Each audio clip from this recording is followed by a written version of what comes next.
নির্মল ঘোষ পালিয়ে বেড়াচ্ছিলেন, প্রাক্তন তৃণমূলের বিধায়ক। অভয়ার দেহ তড়ি ঘড়ি সৎকার করা, ছাই করে দেওয়া, মা বাবার কাছ থেকে ছিনতাই, এবং এই সমস্ত অভিযোগেই নির্মল ঘোষকে গ্রেফতার করা হলো। ওড়িশা থেকে, সম্বলপুর থেকে গ্রেফতার করা হলো নির্মল ঘোষকে। একজন বিধায়ক, একজন প্রাক্তন বিধায়ক। 2011 সালের পালাবদলের আগেও দেখা গিয়েছে বা 2011 সালের পরে যে কোনো তৎকালীন শাসক দলের প্রাক্তন বিধায়ক তারা পালিয়ে বেড়াচ্ছেন। কথা বলবো প্রতিনিধি সুবীরের সঙ্গে। সুবীর, কিভাবে নির্মল ঘোষ গ্রেফতার হলেন আমরা মোটামুটিভাবে জেনে গেছি।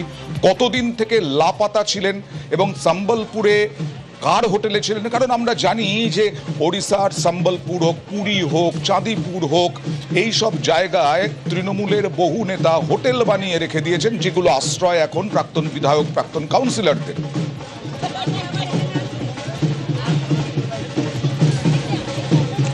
অয়নদা, লটারি প্রতারণা মামলার পর থেকে কিন্তু গাটাকা দিয়েছিলেন প্রাক্তন বিধায়ক নির্মল ঘোষ, এবং আজকে যখন উড়িষ্যার সম্বলপুর থেকে একটি হোটেল থেকে তাকে গ্রেপ্তার করা হয়, আমি এই গ্রেপ্তার করার পরে যে বিজেপি কর্মীদের যে উল্লাস, সেটা বলার অপেক্ষা রাখে না। তুমি দেখতেই পাচ্ছ বিজেপি নেতৃত্ব যারা রয়েছেন তারা কিন্তু এখানে উপস্থিত রয়েছেন, এবং তাদের মধ্যে যেমন আবির খেলা হচ্ছে, পাশাপাশি মিষ্টিমুখও করা হচ্ছে। এখানে মহিলা থেকে শুরু করে বিজেপি যারা নেতৃত্ব, আমি তার একটু কথা বলে নেবো।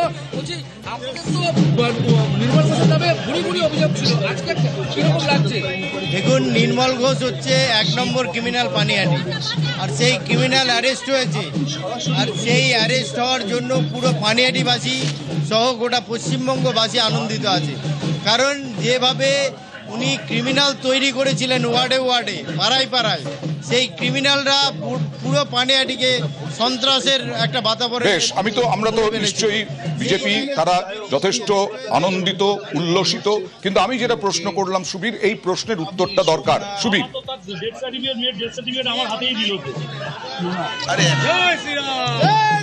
দেখো, প্রাক্তন বিধায়ক নির্মল ঘোষ, তার যে প্রথম যে পুরোনো যে নাম্বার, মোবাইল নাম্বার, সেই মোবাইল নাম্বার কিন্তু যখন সুইচ অফ থাকে, নতুন একটি নাম্বার সে ব্যবহার করে এবং বাড়ির লোকের সঙ্গে সেই মোবাইল নাম্বারে কিন্তু কথাবার্তা বলতো। সেই মোবাইল নাম্বার কিন্তু লোকেশন ট্র্যাক করে উড়িষ্যার সম্বলপুরে একটি হোটেল থেকে গ্রেপ্তার করা হয় প্রাক্তন বিধায়ক নির্মল ঘোষকে, এবং সেখানকার সম্বলপুর আদালতে তাকে যখন নিয়ে আজকে যখন তোলা হয়েছে, সেখান থেকে কিন্তু তদন্তকারীরা তারা তাদের রিমান্ডে নেবে, এবং রিমান্ডে নিয়ে আজকে রাতে অথবা কাল আমি আসবো সুবীর, আমি আসবো তোমার কাছে আসবো। তবে তার আগে রত্না দেবনাথ, বিধায়ক, অভয়ের মা, তিনি কি বলছেন দেখুন। সঞ্জীব মুখার্জি আমাদের সঙ্গে প্রতারণা করে আমার মেয়েটাকে পুড়িয়ে দিল, এবং ডেড বডি যখন চুল্লিতে ঢুকিয়ে দেওয়া হলো, একটা শব্দহারা বাবা মা তার সামনে গিয়ে নির্মল ঘোষ সঞ্জীব মুখার্জির পিঠ চাপড়ে বলছে, ওয়েল ডান বয়, ওয়েল ডান বয়।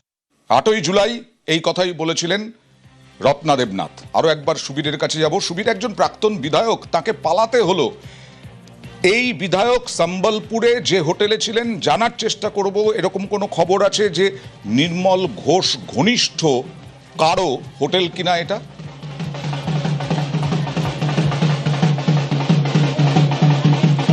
দেখো, তোমাকে জানিয়ে রাখি অয়নদা, পুলিশের সূত্র থেকে বেশ কিছু চাঞ্চল্যকর তথ্য যেমন উঠে এসছে, সেই জায়গা থেকে উড়িষ্যার সম্বলপুরে যেই হোটেলে তিনি গা ঢাকা দিয়েছিলেন, সেই এখন কিন্তু সেটাও নিয়ে প্রশ্ন উঠছে সেই হোটেলটা প্রাক্তন বিধায়ক নির্মল ঘোষের কিনা। কারণ যবে এই লটারি প্রতারণার মামলা খড়দহ থানাতে দায়ের হয়, তারপর থেকে কিন্তু যেমন তার ফোনের সুইচ অফ ছিল, পাশাপাশি তোমাকে জানিয়ে রাখি এই যে অভয়ের বাবা তার নামে যে অভিযোগ দায়ের করেছিলেন, অভয়ের মৃত্যু তদন্তে যে মামলা দায়ের করা হয়েছিল, তারপর থেকে কিন্তু তার কোনো রকম কোনো টেস্ট পাওয়া যাচ্ছিল না, তার ফোনের সুইচ অফ ছিল। তার যে নতুন নাম্বার, সেই নতুন নাম্বারের কল রেকর্ড কিন্তু মোবাইল লোকেশন ট্র্যাক করেই কিন্তু তাকে এখান উড়িষ্যা থেকে গ্রেপ্তার করেছে তদন্তকারী আধিকারিকেরা। নির্মল ঘোষেরই হোটেল কিনা সেটা নিয়ে প্রশ্ন উঠছে, কারণ নির্মল ঘোষ লটারি কাণ্ডে, যে লটারি কাণ্ড বলছিলেন আমাদের প্রতিনিধি, একজন 1 কোটি টাকার লটারি পেয়েছিলেন, জোর করে তার পকেট থেকে ওই লটারির টিকিট কেড়ে নেওয়ার অভিযোগ নির্মল ঘোষ এবং ছেলের বিরুদ্ধে। তীর্থঙ্কর ঘোষ ইতিমধ্যেই জুলাই মাসেই গ্রেফতার হয়েছেন। আর নির্মল ঘোষকে আরো ভয়ঙ্কর অভিযোগ, নির্মল ঘোষকে এর আগেও বারবার অভিযুক্ত করা হয়েছে যে তিনি অভয়ার দেহ ছিনতাই করেছিলেন মা বাবার কাছ থেকে। মা বাবাই অভিযোগ করেছেন বারবার, এবং তারপরে শ্মশানে 2টো দেহ ছিল, সেই 2টো দেহর আগেই অভয়ার দেহ পুড়িয়ে ছাই করা হয়েছিল। বার্নিংঘাটের ম্যানেজার কি বলছেন দেখুন। ওই তিলোত্তমার মৃতদেহ যখন দাহ করা হয় সেটা কি দুটো বডির মানে ছেড়ে দিয়ে মানে রেখে দাহ করা হয়েছিল? হ্যাঁ, কেন? তো ভিড় ভাট্টা ছিল, তো সেই জন্য ভিআইপি ছিল। ভিআইপির তো একটা আলাদাই ফেসিলিটি পায়। এমএলএ স্যার ছিলেন, কাউন্সিলর ছিলেন। হ্যাঁ, দাহ করার যে ফিস, সেই ফিস কি না দেওয়া হয়েছিল? না না, ওটা তো ফ্রি করা হয়েছিল। কে করেছিল ফ্রি? কাউন্সিলর কাউন্সিলরের নাম কি? সোমনাথ দে। উনি তো চেয়ারম্যান। এখন চেয়ারম্যান হয়েছিলেন, তখন কাউন্সিলর ছিলেন। দাহ করার যে কাগজ, হুম। সেখানে নাকি তিলোত্তমার বাবা মার সই ছিল না? না, সে তো সই ছিল না, তো হ্যাঁ, সই ছিল না। সঞ্জীব মুখার্জি সই করেছিল, ওনারা কাগজ নিয়ে এসেছিল। সোমনাথ দে, সঞ্জীব মুখার্জিরাই কাগজ এনেছিল। তো মা বাবারা কাগজ এখানে আমার কাছে এখানে পৌঁছায়নি, ওনারা বডির কাছেই ছিলেন। তাই এনারাই কাগজপত্র পেপার ওয়ার্ক করছিলেন, তেনারাই সই সাবত করেছিলেন, আর মা বাবা বডির কাছে ছিলেন। 10ই অগাস্ট এই বক্তব্য রেখেছিলেন এই শ্মশানের ম্যানেজার। অভয়ার দেহ একেবারে কেড়ে নিয়ে গিয়ে, ছিনতাই করে নিয়ে গিয়ে পুড়িয়ে ছাই করে দেওয়া হয়েছিল। দেহ ছিনতাইয়ে তদন্তে ধাক্কা। হ্যাঁ, ধর্ষণের মতো অপরাধে নির্যাতিতার বয়ানই তো প্রামাণ্য। অভয়ার মৃত্যু হওয়ায় তার দেহই ছিল সবচেয়ে বড় প্রমাণ। কিন্তু দ্বিতীয়বার ময়নাতদন্ত করা গেল না। প্রথমবারও কি ঠিকঠাক করে ময়নাতদন্ত হয়েছে? কারণ কিছুক্ষণ আগে আমরা শুনছিলাম অজয় গুপ্ত, ফরেনসিক বিশেষজ্ঞ, তিনি বলছিলেন যে চিকিৎসকরা পুরো স্যাটিসফাই হলে পরে যে ময়নাতদন্ত ঠিকঠাক হয়েছে সেইটা যদি তারা বলেন, তখনই এই ময়নাতদন্ত প্রক্রিয়া সম্পন্ন হয়ে পরিবারের হাতে দেহ তুলে দেওয়া হয়। এই প্রশ্নটাই করব। রওনক আমার সঙ্গে রয়েছেন, রওনক রয়েছেন একেবারে পানিহাটি থেকে। রওনক, এই সন্দেহটা তো এখানেই দানা বাঁধে রওনক, যে প্রথম তদন্তটাই কি ঠিকমতো হয়েছে? প্রথম ময়না তদন্তটাই এত তাড়াহুড়ো? দেখো, একেবারে এই সন্দেহ দানা বাঁধে। এবং তুমি জানবে, প্রথম থেকেই অভয়ার বাবা এবং মা এই অভিযোগটাই করছিলেন যে শুধু সঞ্জয় রায় নয়, এর পেছনে আরো বড় মাথা যুক্ত রয়েছে। এবং এই নির্মল ঘোষের বিরুদ্ধে কিন্তু তারা প্রথম থেকেই অভিযোগ করছিল যে 2024 সালে 9ই আগস্ট ঘটনা ঘটার পর একেবারে অভয়ার দেহ নিয়ে গিয়ে শ্মশানে সৎকার করা হয়। সেই জায়গায় দাঁড়িয়ে শ্মশানের কোনো কাগজপত্রে তাদের পরিবারের কারো স্বাক্ষর ছিল না। এবং তখন তৎকালীন 17 নম্বর ওয়ার্ডের কাউন্সিলর এবং প্রাক্তন কাউন্সিলর পানিহাটির, তারা এবং তাদের দলবল অভয়ার দেহ তাড়াতাড়ি সৎকার করে দেয়। আগে দুটি দেহ থাকা সত্ত্বেও তার দেহ আগে সৎকার করা হয়। এবং যে ক্রিমেশনের যে চার্জ, সেই টাকাও কিন্তু পরিবারের থেকে নেওয়া হয়নি। তাহলে এত তড়িঘড়ি কেন করা হয়েছিল? কারণ সিবিআই তদন্ত নেবার পর যদি সিবিআই মনে করতো আবারও কিন্তু এই দেহর তালে ময়নাতদন্ত করা হতো। এই জায়গায় দাঁড়িয়ে তদন্তের তথ্য লোপাটের অভিযোগ কিন্তু নির্মল ঘোষের বিরুদ্ধে রয়েছে। এবং গত 10ই আগস্ট অভয়ার বাবা খড়দা থানায় লিখিত অভিযোগ দায়ের করে নির্মল ঘোষ সহ আরো দুজনের বিরুদ্ধে যে তথ্য প্রমাণ লোপাট করা হয়েছে এবং এই যে দাহ সৎকার করা হয়েছে, তা তড়িঘড়ি সৎকার করা হয়েছে। যে ধরনের যে বিষয়টি মেনে এই দেহ সৎকার করা হয়, সবথেকে গুরুত্বপূর্ণ পরিবারের স্বাক্ষর নিতে হয় দেহ সৎকারের কাগজে, সেই স্বাক্ষর নেওয়া হয়নি। এবং তড়িঘড়ি করে একেবারে অভয়ার মৃত্যু হওয়ায় তার সেই দেহ তাড়াতাড়ি, জঘন্যতম অপরাধের প্রমাণ ছাই হয়ে গেল। দেহ দ্বিতীয়বার ময়নাতদন্তের সুযোগই দিল না এই নির্মল ঘোষরা। এরকমই তো অভিযোগ উঠছে। সংগ্রহ করা তথ্য প্রমাণই তদন্তের একমাত্র ভরসা। সেখানেও এই আরজি করে, যেখানে এই খুনের ঘটনা, ধর্ষণের ঘটনা, ন্যাক্কারজনক ঘটনা ঘটেছিল, সেইখানেও প্রমাণ লোপাটের অভিযোগ বারবার উঠেছে। আর এক্ষেত্রে কতটা বড় অপরাধ, বিশেষ সরকারি আইনজীবী বিভাস চট্টোপাধ্যায়ের সঙ্গে আমরা কথা বলেছিলাম।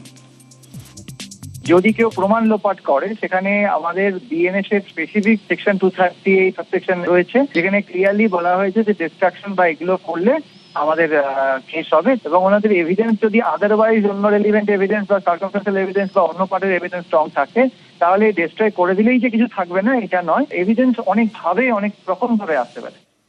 নতুন করে সোমবার অভিযোগ করেছিলেন, লিখিত অভিযোগ করেছিলেন, এফআইআর দায়ের হয়েছিল।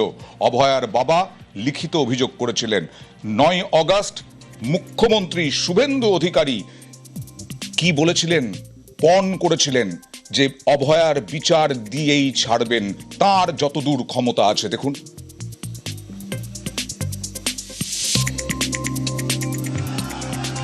আমার যা করার আছে করব, অভয়া বলিনি, অভয়া বলিনি, অভয়া বলিনি, অভয়া বলিনি। মানুষ আমাদের জিতিয়েছে অভয়ার বিচার দিতে। আমার লিমিটেশনের মধ্যে আমি কমিটেড, আমি কমিটেড, আমি কমিটেড। আর চিকিৎসকরা আন্দোলনে নেমেছিলেন।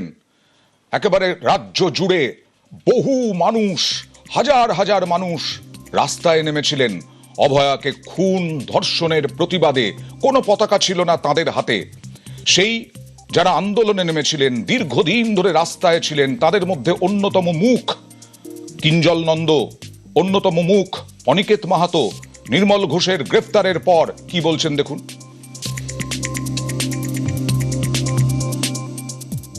প্রথম যে জায়গাটা বলার সেটা হচ্ছে যে তিনি কার নির্দেশে কেন এই ধরনের একটা কাজ করতে গেলেন। তড়িঘড়ি ভাবে পোস্টমর্টমের পর ডেড বডিকে পুড়িয়ে দেওয়ার চেষ্টা করলেন, কার নির্দেশে? বৃহৎ যে কনস্পিরেসি, সেই কনস্পিরেসিটা উদ্ঘাটিত হওয়া প্রয়োজন বলে আমরা মনে করছি। আজকে নির্মল বাবুকে আপনারা অ্যারেস্ট করেছেন, ঠিকই, প্রশংসনীয় উদ্যোগ, কিন্তু যে কথাটা বলার সেটা হচ্ছে 9 এবং 14 আগস্টের সত্য, সেই সত্য কোথায়? নির্মল ঘোষ যদি এই কাজ করে থাকেন, তার উদ্দেশ্য কি, কার নির্দেশে তিনি এই কাজ করলেন? এবং তৎকালীন সমস্ত অধিকর্তারা, পুলিশ এবং স্বাস্থ্য, দুই বিভাগের অধিকর্তারা প্রেজেন্স থাকার মুহূর্তেও তিনি এই ধরনের একটা কাজ করতে পারলেন। আর পুলিশের কর্তা ব্যক্তি, স্বাস্থ্য ভবনের কর্তা ব্যক্তিরা দাঁড়িয়ে দাঁড়িয়ে দিনের আলোর মতন দেখলো, এটাও কি বাস্তব সত্য? তাহলে এর পিছনে সত্য কি? যে নির্মল ঘোষ কেন হঠাৎ করে তাড়াতাড়ি বডি থেকে সরিয়ে দেওয়া হলো, কেন বডিটার কাছে বাবা মাকে যেতে দেওয়া হলো না, বাবা মা যাওয়ার আগে কেন তাকে দাহ করা হলো, এই জিনিসগুলো তো সন্দেহের উদ্রেক করেছে বলেই তো আমরা প্রথম দিন থেকে বলেছি এক না একাধিক, কারণ একজন মানুষের পক্ষে এই ধরনের ঘটনা করা সম্ভব নয়। কিন্তু এই যে প্রথম থেকেই একটা শ্বাস উচ্ছ্বাস ব্যাপার প্রত্যেকটা জিনিসের মধ্যে, তার মাঝখানে এই মানুষটিও ছিলেন। গ্রেফতার খুবই ভালো, কিন্তু আমার কথা হচ্ছে যে আসল দোষী কেন এই ঘটনাটা ঘটলো এবং এর পিছনে সত্যি কারা আছে সেইটা বের করাটা খুব বেশি জরুরি বলে আমার মনে হয়। এবং এই যে 14ই আগস্ট আসছে, সেরকম যেটা ভ্যান্ডালিজম হয়েছিল, কেন হলো, কি কারণে হলো, এত কেন রাগঢাক, এত কেন লুকোচুরি, এই বিষয়গুলো একটু জানাটা খুব প্রয়োজন বলে আমার মনে হয়। বারবার প্রশ্ন তুলছেন বহু মানুষ যে এত কেন রাগঢাক, এত কেন ঢাক ঢাক গুড়গুড়, এত কেন তাড়াহুড়ো, আর নির্মল ঘোষ কার নির্দেশে কাজ করেছিলেন সেই মাথাকে এই প্রশ্নও তুলছেন অনেকে। দেখুন শারদ দত্ত মুখোপাধ্যায়, স্বাস্থ্যমন্ত্রী এবং বিধায়ক সজল ঘোষ কি বললেন। পুলিশ এবং প্রশাসনকে সাধুবাদ জানাই। নির্মল ঘোষ, আমি একটু দুঃখিত, এতদিন খুলে ঘুরে বেড়াচ্ছিল কেন? অনেক আগে গ্রেপ্তার হওয়ার কথা ছিল, করেনি এমন কোনো পাপ নেই। শুধু ও নয়, ওর বংশটাই অত্যন্ত উচ্চ বংশ। ছেলে প্রমোটার, বৌমা চাকরিচোর, শ্বশুর চুরিতে পিএইচডি, দুর্নীতিতে পিএইচডি। ব্যারাকপুর লোকসভার বেল্টে এমন কোনো রাজনৈতিক মার্ডার হয়নি যে মার্ডারে নান্টু ঘোষের নাম, আসল নাম নান্টু, নির্মল নয়, তো ওই নান্টু ঘোষের নাম উঠে আসেনি। তবে যে কেসে অ্যারেস্ট হয়েছে সেই কেসে তাকে কতদিন রাখা যাবে আমার সন্দেহ আছে। বাংলার মানুষ চায় এরা চিরকাল জেলের ভেতরে থাকুক, আর আমাদের মুখ্যমন্ত্রী দৃষ্টান্তমূলক শাস্তি দিতে চান এদের। তাই শুধু মৃতদেহ লোপাট করার অভিযোগ থাকলে ওকে কিন্তু বেশি দিন রাখা যাবে না। সিবিআই এর কাছে অনুরোধ করব, মৃতদেহ কোন কারণে লোপাট করলেন উনি, সেই কারণে যদি ওনাকে ভেতরে নেওয়া যায়, এই মামলায় ট্যাগ করে অ্যারেস্ট করা যায়, তাহলে ও প্রপার শাস্তি হবে, এটাই আমি বিশ্বাস করি। নির্মল ঘোষ এই কয়েকদিন আগে পালানোর আগে, পলাতক বলা হচ্ছে, পালানোর আগে তিনি নব তৃণমূলে যোগ দেওয়ার চেষ্টা করেছিলেন, কিন্তু তখন জানা গিয়েছিল নব তৃণমূল তাকে নেয়নি। আর কুণাল ঘোষ মমতাপন্থী তৃণমূল, তিনি কি চাইছেন নির্মল ঘোষের গ্রেফতারিতে? নির্মল ঘোষকে আমি কোনো অবস্থায় সমর্থন করব না। নির্মল ঘোষ যদি দোষ করে থাকেন 100% শাস্তি হবে। নির্মল ঘোষ যদি দোষ করে থাকেন, সিবিআই এতদিন অ্যারেস্ট করেনি কেন? আবার অন্য দিকটা দেখতে হবে, অনেক সময় পাড়া প্রতিবেশীদের কাছে কোনো বিপজ্জনক ঘটনা ঘটলে, কোনো পরিবারে বিপজ্জনক ঘটনা ঘটলে জনপ্রতিনিধি বা প্রতিবেশীদের সাহায্য করতে অনেক সময় এগিয়ে আসতে হয়। এখন সেই সাহায্য করার পরিণামে যদি পরে সেটা অপবাদ, কলঙ্ক, অপরাধ হয়ে ফিরে আসে, তো তাহলে তো লোকে এবার পাড়া প্রতিবেশীকে সাহায্য করার আগে দুবার ভেবে দেখবেন। আমি নির্মল ঘোষকে কোনো সাপোর্ট করব না। যদি প্রথমেই সিবিআই আসার পর সিবিআই অ্যারেস্ট করে নিত, তথ্য প্রমাণ থাকতো, তাহলে একরকম হতো। সিবিআই এতদিনে অ্যারেস্ট করেনি, এখন বিজেপির রাজনৈতিক ন্যারেটিভকে এস্টাবলিশ করার জন্য পুলিশকে ব্যবহার করা হচ্ছে। এবার বাকিটা নির্মল ঘোষ বা তার আইনজীবীরা বলবেন, কিছু আমি এর মধ্যে বলবো না। এর সঙ্গে এই ঘটনা ভয়ঙ্কর ঘটনা ঘটেছে, যে বাবা মার সঙ্গে এই ভয়ঙ্কর ঘটনা ঘটেছে, তারা কি মিথ্যে কথা বলবেন? তারা কি মিথ্যে অভিযোগ করবেন? এই যে কুণাল ঘোষ বললেন যে সাহায্য করার জন্য প্রশ্ন ওঠে, সাহায্য করার জন্য এই মুহূর্তে আমার সঙ্গে রয়েছেন সিপিআইএম নেতা কলতান দাশগুপ্ত। কলতান, আপনি পানিহাটির প্রার্থীও হয়েছিলেন। আজকে নির্মল ঘোষ, আপনি বিচারের কথাও বলেছেন বারবার, আপনারা অভয়ার বিচারের কথা। আজকে নির্মল ঘোষ গ্রেফতার হলেন, ওড়িশায় নাকি পালিয়ে গিয়েছিলেন তিনি, এবং নির্মল ঘোষ গ্রেফতার হলেন কিসে? দ্রুত একেবারে তড়িঘড়ি করে ছাই করে দেওয়া অভয়ার দেহ এবং ছিনতাই করা মা বাবার কাছ থেকে। কি বলবেন? পানিহাটিতে কান পাতলে আপনি নির্মল ঘোষ এবং তার আশেপাশের সাঙ্গপাঙ্গদের নামে ভুরি ভুরি দুর্নীতির অভিযোগ পাবেন, এবং সেইটাতে আরো পালক যোগ করেছিলেন সেই দুর্নীতির মুকুটে, যে অভয়ার দেহকে এমন ভাবে তড়িঘড়ি করে দেওয়া হলো যে দ্বিতীয়বার ময়না তদন্ত, সঠিকভাবে তদন্তর কোনো সুযোগ রাখা হলো না। ফলে এই যে ভয়ঙ্কর ঘটনাকে ধামাচাপা দেওয়ার ষড়যন্ত্র, তার জন্য নির্মল ঘোষ এবং তার সহযোগী যারা ছিলেন তাদের শাস্তি পেতে হবে, দ্রুত শাস্তি হোক, সেটাই আমরা দাবি করছি।